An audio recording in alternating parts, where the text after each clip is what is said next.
All right मंडळी. So आजचा video जरा वेगळा आहे, कारण आज आपण तब्बल 1 नाही, 2 नाही, 3 चित्रपटांच्या ट्रेलर आणि टीझर बद्दलची चर्चा एकाच व्हिडिओमध्ये कॉम्पॅक्टरित्या मांडण्याचा प्रयत्न करतोय.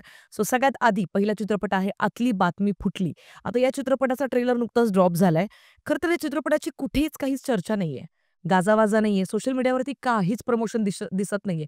म्हणजे अगदी शून्य प्रमोशन दिसतंय मला. शून्य. कुठेच काहीच मेहनत घेतली गेलेली नाहीये मेकर्सकडनं. आणि बघा ना, आता 10 दिवसांवर चित्रपट रिलीज होतोय, तर आत्ता कुठे जाऊन ते ट्रेलर रिलीज करतायत.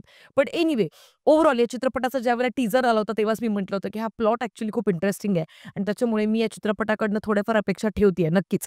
19 सप्टेंबरला आतली बातमी फुटली हा चित्रपट येतोय. ओव्हरऑल जर का आपण ट्रेलरकडे लक्ष दिलं, तर आपल्याला कास्टिंग खूप मोठी दिसतेय. म्हणजे सिद्धार्थ जाधव आहे, त्याच्यानंतर मोहन आगाशी, रोहिणी हट्टंगडीसारखे अतिशय दिग्गज कलाकार दिसतायत इंडस्ट्रीतले. त्यांच्या समवेतच भारत गणेशपुरे, विजय निकम, प्रीतम कागणे, इतरही हे सगळे कलाकार नक्कीच आहेत.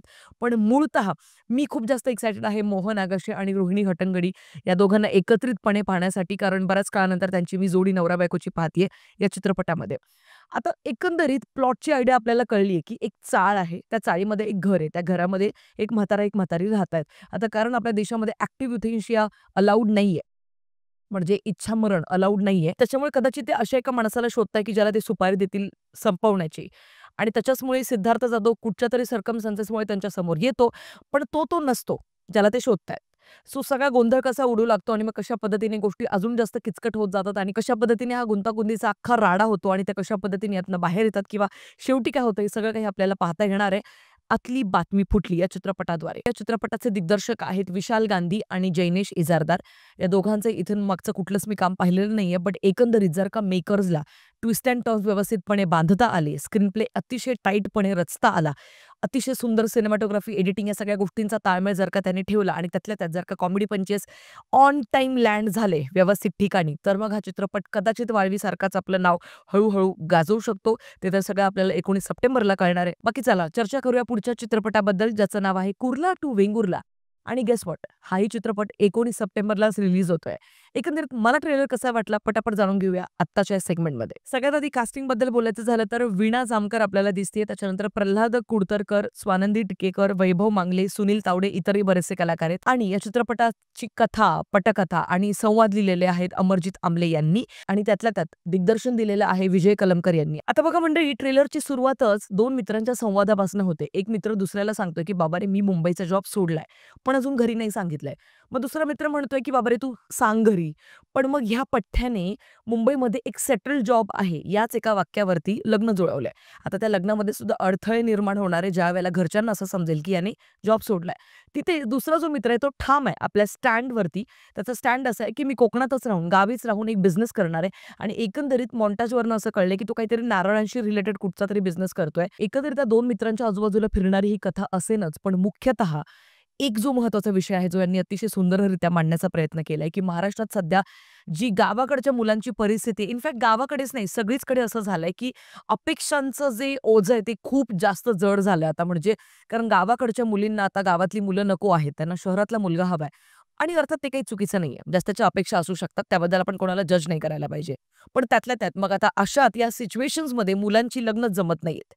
आणि मी मागच्या व्हिडिओमध्ये माझं ही गोष्ट मांडली होती, की मी अशी कितीतरी मुलं पाहिलीत माझ्या आजूबाजूला जे आता 35शीत आलेत, पण तरीही त्यांची लग्न जमत नाहीये. आणि अशा कंडिशन्समध्ये नक्की आता काय करायचं बाबा? हा अतिशय गहन प्रश्न घेऊन हा चित्रपट आपल्या सगळ्यांसमोर येतोय. आणि मूळतः आता कोकणातले रस्ते, तिथली साधीभोळी माणसं, गाव, तिथल्या काही स्टोऱ्या तिथल्या काही गोष्टी आपल्याला सगळं काही या चित्रपटामध्ये पाहता येणार आहे.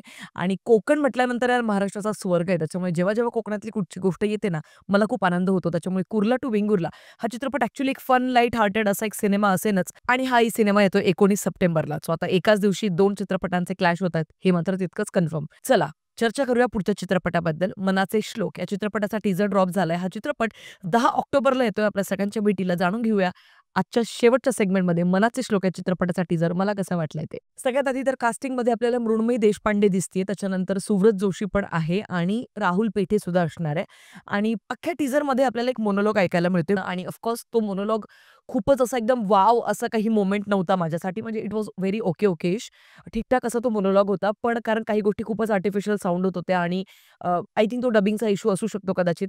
बट एनिवे हा एक अगेन एक फन, लाईट हार्टेड असा एक सिनेमा असणार आहे. 10 ऑक्टोबरला हा सिनेमा येतो आपल्या सगळ्यांच्या भेटीला.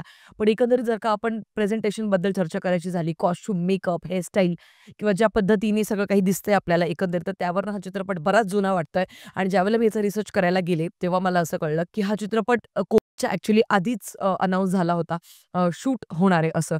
तर त्याच्यामुळे बऱ्यापैकी हा 5 ते 6 वर्ष जुना चित्रपट आहे आणि ते लगेच कळतं आपल्याला ओव्हरऑल कॉस्ट्यूम्स आणि सगळ्या गोष्टींवरनं. तरीसुद्धा मृण्मयी देशपांडे ही एक मला असं वाटतं कमालीची अभिनेत्री. तिचं फर्जंदमधलं काम असेल किंवा कट्यार काळजात घुसली, त्याच्यानंतर नटसम्राटमधलं काम मला जेन्युइनली खूप आवडलं होतं आणि त्याच्यामुळे पहिल्यांदा ती ॲज अ लेखक आणि दिग्दर्शक म्हणून रणांगणात उतरते. त्याच्यामुळे नक्कीच मला तिचं काम एक नवीन फ्रेश चष्म्यातनं पाहायला आवडेल.